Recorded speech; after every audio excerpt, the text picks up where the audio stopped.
اعوذ باللہ من الشیطان الرجیم بسم اللہ الرحمن الرحیم صلو علی الحبیب الصلاۃ والسلام علیک یا سیدی یا رسول اللہ وعلی آلک و اصحابک یا سیدی یا حبیب اللہ۔ معزز سامعین و ناظرین، السلام علیکم ورحمۃ اللہ وبرکاتہ۔ معزز سامعین، آج بندہ مومن کو پہنچنے والی بیماری، اذیت اور تکلیف کے حوالے سے چند گزارشات اور احادیث مبارکہ پیش کرنی ہے۔ بیماری دراصل اللہ کی طرف سے رحمت بن کے آتی ہے، اور یہ بہت سی روحانی بیماریوں کے علاج کا سبب بھی بنتی ہے، اور اس میں بہت سے نفع ہیں۔ ایک موٹی سی مثال یہ ہے کہ ہر بندہ جانتا ہے کہ غافل سے غافل شخص بھی جب بیمار پڑتا ہے تو وہ اللہ کو یاد کرتا ہے، توبہ استغفار کثرت سے کرتا ہے، اور پھر نیک لوگوں کی تو یہ شان ہوتی ہے کہ وہ اذیت، تکلیف اور مصیبت آنے پہ بھی اسی طرح استقبال کرتے ہیں جس طرح راحت و سکون کا استقبال کرتے ہیں۔ لیکن ہم جیسے کم از کم اتنا تو کریں کہ صبر و استقلال کا مظاہرہ کریں، جزع و فضا نہ کریں، اور اپنے رب کی بارگاہ میں شکوے شکایتیں نہ کریں۔ بعض نادان ہم میں سے ایسے ہوتے ہیں کہ جو ایسی باتیں کہنا شروع کر دیتے ہیں کہ جو نعوذ باللہ اللہ کی طرف ظلم و زیادتی کو منسوب کرنا ہے، اور یہ باتیں دنیا اور آخرت میں خسارے کا باعث بننے والی ہوتی ہیں۔ آج چند احادیث مبارکہ پیش کروں گا کہ جو ہمارے لیے بیماری میں بھی تسکین کا باعث ہوں گی، اور جن کو پڑھ سن کے اور جن کو اپنے ذہن میں رکھ کے جب ہم بیمار پڑیں گے تو ہم اپنے رب کے شکر گزار بھی بنیں گے اور صبر کرنے والے بھی ہوں گے۔ حضرت انس رضی اللہ تعالیٰ عنہ راوی ہیں، آپ فرماتے حضور علیہ الصلوۃ والسلام نے ارشاد فرمایا کہ بندہ مومن کو جو بھی غم، تکلیف، حزن پہنچتا ہے، یہاں تک کہ اگر اس کے پاؤں میں کانٹا بھی چبھے تو یہ اس کے گناہوں کے مٹانے کا سبب بنتا ہے، او کما قال النبی صلی اللہ علیہ وسلم۔ پھر حضرت جابر رضی اللہ تعالیٰ عنہ سے روایت ہے، آپ فرماتے حضور علیہ الصلوۃ والسلام حضرت ام صائب رضی اللہ تعالیٰ عنہا کے گھر تشریف لے گئے تو وہ کانپ رہی تھی، تو حضور نے ارشاد فرمایا، ام صائب تمہیں کیا ہوا ہے، کیوں کانپ رہی ہو؟ تو عرض کرنے لگی، یا رسول اللہ مجھے بخار ہے، اللہ اس میں برکت نہ دے۔ تو حضور علیہ الصلوۃ والسلام نے ارشاد فرمایا، بخار کو برا نہ کہو کہ یہ انسان سے گناہوں کو ایسے دور کرتا ہے جیسے بھٹی جو ہوتی ہے وہ لوہے سے میل کچیل کو دور کر دیتی ہے۔ یعنی جس طرح لوہے کو بھٹی میں ڈالا جاتا ہے، اس کا زنگ، اس کا میل کچیل سب اتر جاتا ہے، وہ صاف شفاف ہو جاتا ہے، اسی طرح جب انسان بیمار پڑتا ہے، بندہ مومن بیمار پڑتا ہے، اسے بخار ہوتا ہے تو اللہ اس کے گناہوں کو مٹا دیتا ہے۔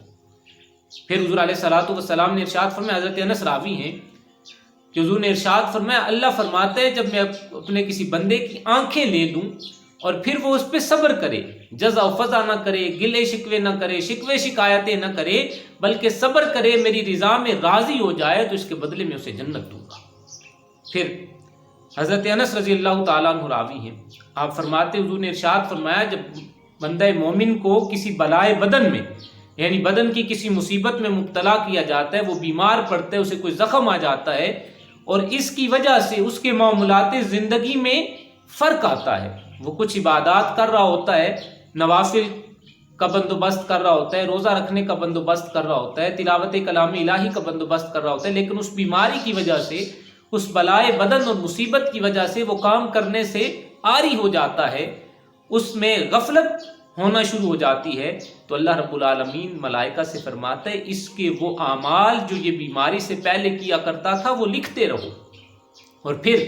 اللہ اگر اسے شفا دیتا ہے تو دو دیتا ہے اور پاک کر دیتا ہے، یعنی اس کے گناہ مٹا دیتا ہے، اسے پاک اور صاف کر کے شفا دیتا ہے، اور اگر اسے موت دیتا ہے تو اسے پر رحم کرتا ہے اور اسے بخش دیتا ہے۔ تو دیکھیے بندہ مومن کے لیے بیماری کیسے نعمت کا باعث بن کے آتی ہے، اور ہم اسی بیماری میں جزع و فضا اور اسی بیماری میں رب کے شکوے اور شکایتیں شروع کر دیتے ہیں۔ پھر حضرت سعد رضی اللہ تعالیٰ عنہ راوی ہیں، آپ فرماتے حضور علیہ الصلوۃ والسلام سے سوال کیا گیا، یا رسول اللہ بلائیں کس پہ آتی ہیں؟